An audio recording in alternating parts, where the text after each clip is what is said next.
और यहाँ पे जावास्क्रिप्ट को लिंक करवा दिया। मॉड्यूलर जावास्क्रिप्ट क्यों लगाई है भाई? इंपोर्ट एक्सपोर्ट चलाना है, एक जगह से फंक्शन भेजने, फायरबेस की फंक्शन इस्तेमाल करने, इस वजह से मॉड्यूलर अप्रोच इस्तेमाल किए। यहाँ पे मैंने लिखा app.js, ठीक है, app.js की फाइल को क्रिएट कर लेते हैं। उसी के साथ साथ जब मैं कॉन्फ़िगरेशन करूंगा फायरबेस की, तो उसके लिए फाइल क्रिएट करूंगा जिसका नाम क्या होगा, config.js, ठीक है। config.js में हम गए फायरबेस के ऊपर। फायरबेस में हम सबसे पहले जो ऐप हमने रजिस्टर किया था, यहाँ से आके आपका ऐप रजिस्टर होता है, यहाँ से ऐप रजिस्टर होता है। आपने ऐप रजिस्टर करने के बाद इस कॉन्फ़िगरेशन में गए, कॉन्फ़िगरेशन में जाके नीचे आपको इसने कॉन्फ़िगरेशन दी गई है।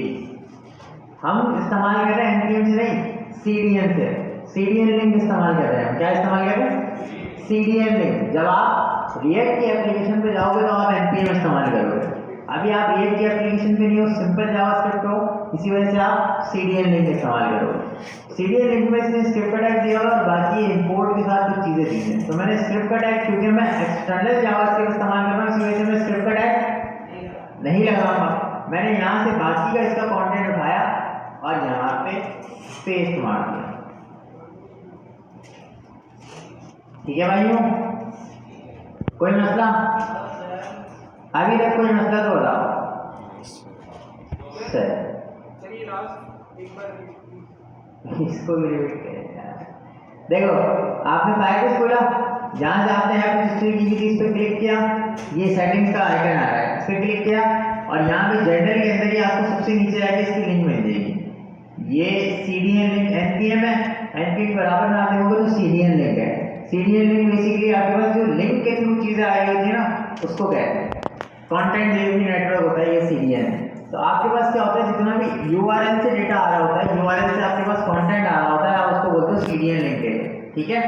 तो यहाँ पे मैंने फायरबेस का cdn लिंक जो कि कुछ इस तरह से दिया हुआ था, इस पूरे को कॉपी कर लिया, स्क्रिप्ट के टैग को छोड़ के इस पूरे स्टेप को यहाँ पे कॉपी कर लिया कि ये मेरी कॉन्फ़िगरेशन की फाइल है, ठीक है। और यहाँ पे आके मैंने config.js के अंदर जो कोड लिखा उसको ऐसे का ऐसे छाप दिया, ठीक है। इससे क्या होगा, नाम से पता चल रहा है ये क्या कर रहा है, इनिशियलाइज कर रहा है आपकी ऐप को, यानी आपकी एप्लीकेशन को चलाने के काबिल बना रहा है। इनिशियलाइज कर रहा है मतलब पहचान है, चलाने के काबिल बना रहा है। इनिशियलाइजेशन का मतलब होता है बिल्कुल फर्स्ट स्टेप। और यहाँ पे इसकी कॉन्फ़िगरेशन है कि फायरबेस ये कैसे पहचानेगा कि मैं इस एप्लीकेशन से बात कर रहा हूँ, तो वो बेसिकली इस कीज की मदद से, इस कॉन्फ़िगरेशन की मदद से ये पता चलेगा फायरबेस को कि भाई मैं वो बंदा हूँ जो अपने डेटाबेस से बात कर रहा है या अपनी ऑथेंटिकेशन बना रहा है। यहाँ तक आपने फायरबेस को सेटअप कर लिया। अब फायरबेस को इस्तेमाल कैसे करना है? फायरबेस को इस्तेमाल करने के लिए सबसे पहले आपने इसकी सर्विसेज में देखना है। बिल्ड के अंदर जाके आपने जो सर्विस इस्तेमाल करनी है आपने उसको कॉन्फ़िगर करना है। ऑथेंटिकेशन हम ऑलरेडी सेटअप कर चुके थे, तो अगर आप ऑथेंटिकेशन को खोलोगे तो आपको इतने सारे यूजर नजर आ रहे हैं। अभी मैं तमाम यूजर्स को यहाँ से डिलीट मार देता हूँ।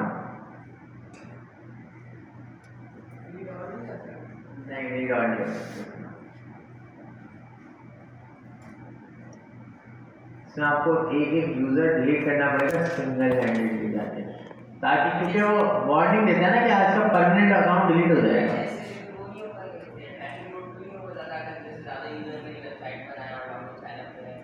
नहीं, फायरबेस खुद ही हैंडल करता है इसको। आपने यहाँ से ईमेल और पासवर्ड वाली चीज इनेबल करनी पड़ेगी, ठीक है। ईमेल और पासवर्ड वाली चीज खुद ही हैंडल करनी पड़ेगी, मतलब इसको इनेबल करना पड़ेगा। अगर आप यहाँ पे पहले स्टेप पे आते तो आपको इस तरह का पॉपअप नजर आएगा। जैसे आप ऑथेंटिकेशन खोलोगे ना, आपको इस तरह का पॉपअप नजर आएगा। अब यहाँ पे मैं सिर्फ ईमेल और पासवर्ड को इस्तेमाल करना था, मैंने इस पर क्लिक किया और यहाँ पे ऑलरेडी इनेबल हुआ है, तो आपने इसको इनेबल कर देना इस तरह से, ठीक है ना।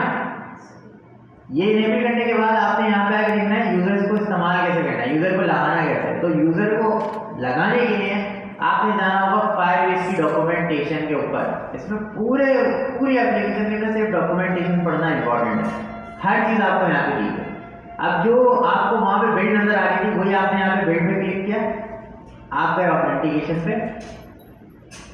ऑथेंटिकेशन पे जाने के बाद आपने डॉक्यूमेंटेशन को पढ़ना है।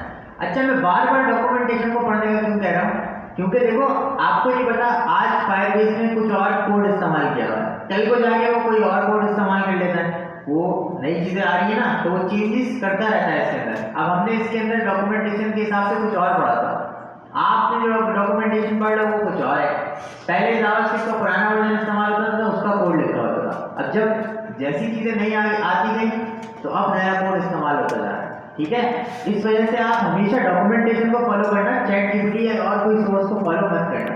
मुझे नहीं पता आ गया कि मेरा वाला जो कोड लिखा है वो भी चलना बंद हो जाए, 2022 से पहले का दिख रहा है, ठीक है। तो आपने डॉक्यूमेंटेशन पे आए, आपने क्लिक किया वेब के ऊपर और गेट स्टार्टेड पे क्लिक कर दिया।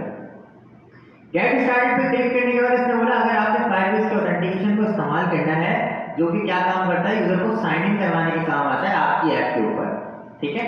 तो उसके लिए आपने सबसे पहले ऐड करना होगा और इनिशियलाइज करना होगा ऑथेंटिकेशन के एसडीके को। एसडीके का मतलब सॉफ्टवेयर डेवलपमेंट किट होती है। उन्होंने ऑलरेडी बना के एक सॉफ्टवेयर डेवलपमेंट किट रख दी है, आपने सिर्फ उसको उठा के इस्तेमाल करना है।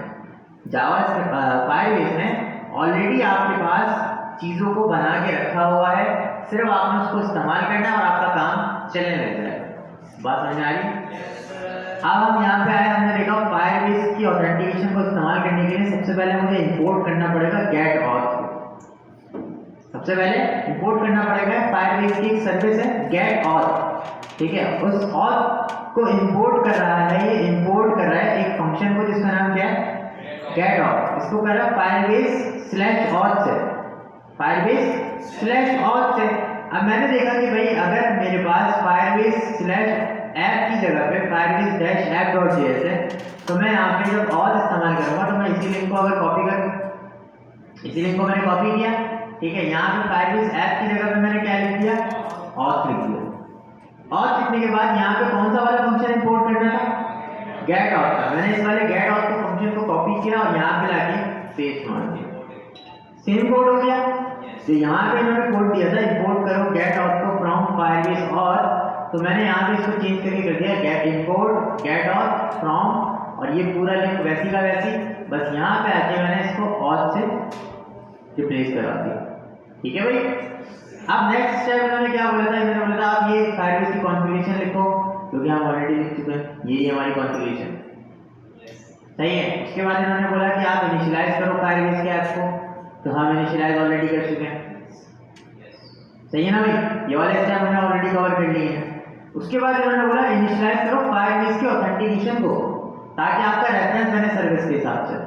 तो मैं क्या करता हूँ, मैं इस वाली लाइन को भी कॉपी करता हूँ और इसके अंदर मुझे कोई चेंजेस नहीं करनी, मैंने सिंपल यहाँ पे लाके पेस्ट कर दिया। कोई मसला है? सर्विस कैसे लगाओगे फायरबेस की ऑथेंटिकेशन की, सिर्फ ये बताया कैसे, ठीक है भाई। फायरबेस की ऑथेंटिकेशन को इस्तेमाल करने के स्टेप मैंने सक्सेसफुली कंप्लीट कर लिए हैं। अब मुझे क्या करना है, इन्होंने बोला कि आप साइन इन करवाओगे न्यू यूजर्स को, इसको न्यू यूजर्स को साइन इन करवाओगे। उसके लिए आपने लिखना है ये वाला कोड, ये पूरा कोड आपने लिखना है। अच्छा, आप यहाँ पे देखो इंपोर्ट किया हुआ है इन्होंने गेट ऑथ को। अगर आप थोड़ी देर पहले देखो तो हमने गेट ऑथ को ऑलरेडी इंपोर्ट कर चुके हैं, हम गेट ऑथ को ऑलरेडी इंपोर्ट कर चुके हैं। तो अगर हमने ऑलरेडी इंपोर्ट किया हुआ है तो मुझे दोबारा इंपोर्ट करने की जरूरत होनी चाहिए, नहीं होनी चाहिए। जब एक चीज ऑलरेडी आ चुकी है तो उसको दोबारा मंगवाने की क्या जरूरत है। तो हमें सिर्फ जो चीज नहीं मौजूद, कौन सी मौजूद नहीं है, create user with email and password, जो चीज मौजूद नहीं है उसको आपने कॉपी किया और उसी जगह से गेट ऑथ के बराबर से इंपोर्ट करवा लिया। कोई मसला? एक ही जगह से दोनों फंक्शन आ रहे हैं, आपको पता है फाइल सेम थी, फाइल के नाम देखो अगर firebase/auth, और अभी भी जो मैं इस्तेमाल कर रहा हूँ firebase-auth ही है, तो सेम फाइल है, मतलब इसी के अंदर ये वाला फंक्शन भी मौजूद होगा। सही है भाई? कोई सवाल है किसी का? क्या काम कर रहा होगा ये फंक्शन, नाम से पता चल रहा है, क्रिएट कर रहा होगा यूजर को किसके साथ, ईमेल और पासवर्ड के साथ। आप देखो फंक्शन का नाम कितना अच्छा रखा हुआ है फायरबेस वालों ने, ताकि हर बंदा सिर्फ नाम पढ़े और उसको पता चल जाए कि ये फंक्शन क्या काम कर रहा है, क्रिएट कर रहा है यूजर को ईमेल और पासवर्ड। अच्छा, यहाँ तक मैंने अपनी सारी कॉन्फ़िगरेशन की चीज़ें लिख दी। अब ये क्रिएट यूजर विद ईमेल और पासवर्ड, इसके अंदर मुझे क्या क्या चीज़ें पास करनी है, मैं यहाँ से देखता हूँ, इस कोड को पढ़ो गौर से। यहाँ पे एक कॉन्स्टेंट बनाया हुआ है ऑथ का, जिसके अंदर गेट ऑथ को ये कॉल कर रहा है। हमने क्या ये वाला कोड लिखा हुआ है ऑलरेडी? लिखा हुआ है, लिखा हुआ है हमने ऑलरेडी। इसके अंदर गेट ऑथ के अंदर हमने ये ऑथ के वेरिएबल को बना के इसके अंदर पास किया हुआ है, ठीक है ना भाई। अब इसके बाद वाला जो कोड है उसके अंदर लिखा हुआ है क्रिएट यूजर विद ईमेल और पासवर्ड करोगे आप। पहली चीज इसके अंदर पास करोगे वो ऑथ वाला वेरिएबल होगा।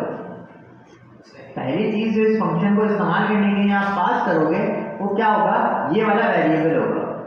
सही है भाई, सही है। यानी जब भी मुझे इस फंक्शन को इस्तेमाल करना है सबसे पहली चीज जो मुझे भेजनी है उसके अंदर वो ऑथ का वेरिएबल भेजना है, ठीक है। दूसरी चीज जो मुझे भेजनी है वो नाम लिखा हुआ है यहाँ पे, ईमेल भेजना है। कौन सा ईमेल होगा, यूजर जो एंट्री करेगा वो वाला ईमेल मुझे यहाँ पे भेजना है। पासवर्ड तीसरे वेरिएबल के अंदर, तीसरे आर्गुमेंट के अंदर मुझे क्या भेजना है, पासवर्ड भेजना है। अच्छा, ये ईमेल और पासवर्ड मैं कहाँ से लेके आऊँगा, साइन अप वाले पेज से, जहाँ पे यूजर ने इनपुट के अंदर वैल्यू दी भी होगी ना, वहां से मैं ये चीज लेके आ रहा हूँ। ऐसी है ना भाई। तो क्या मैं इस वाली फाइल के अंदर अपनी इनपुट को मंगवा रहा हूँ, नहीं मंगवा रहा। उसके लिए तो मैंने अलग फाइल बनाई है, कौन सी, add.js। तो मुझे क्या करना पड़ेगा, मुझे इन दोनों ये वाले फंक्शन को भी, सॉरी ये वाले वेरिएबल को भी और ये वाले फंक्शन को भी इस वाली फाइल से निकालना पड़ेगा। क्या निकालना पड़ेगा, एक्सपोर्ट करना पड़ेगा। तो मैं यहाँ पे आके सबसे पहले एक्सपोर्ट कर देता हूँ दो चीज़ों को। सबसे पहली चीज़ कौन सी, ऑथ, और दूसरी क्रिएट यूजर विद ईमेल पास। क्यों एक्सपोर्ट किया मैंने इसको यहाँ से, कोई बताएगा, ताकि app.js से मैं इसको क्या कर सकें, यूज कर सकें, इसको इस्तेमाल कर सकें। इस वजह से हमने इस चीज़ को यहाँ से बाहर निकाल दिया। हम चाहते तो इसी के नीचे दूसरी वाली चीज़ों को भी इस्तेमाल कर सकते थे, लेकिन डिस्प्यूट हो जाएगी, कोड मैसी हो जाएगा आपका। आधी चीज़ें यहाँ पढ़ेंगी होंगी, आधी चीज़ें आप वहाँ पढ़ेंगी होंगी। सही है भाई, यहाँ तक कोई मसला किसी को। एक्सपोर्ट क्यों किया, इंपोर्ट क्यों किया, दोनों चीज़ें मैंने आपको बता दी। बिल्कुल स्टार्ट से लेकर चल रहा हूँ, फाइल इसकी समझ लो पहली क्लास है। सही है भाई। अब आप यहाँ पे आओगे app.js के अंदर, आपको ये चीज़ें इस्तेमाल करनी है। सबसे पहले इसमें तो हैंड ही नहीं है, मैं कैसे चलाऊंगा। अगर मैं इस चीज़ को HTML में यहाँ पे कॉपी करूँ, पेस्ट करूँ, कहाँ से यूजर से वैल्यू लूँ, बना लेते हैं। हमें बनाने में क्या पड़ेगा, मैंने यहाँ से बनाया फॉर्म के अंदर मैंने आके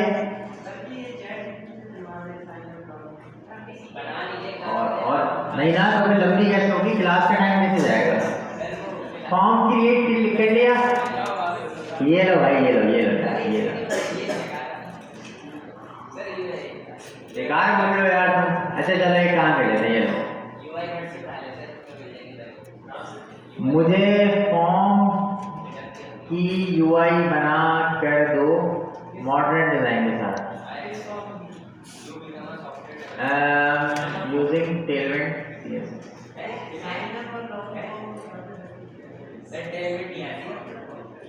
बता रहा हूँ ना कैसे इस्तेमाल करनी है।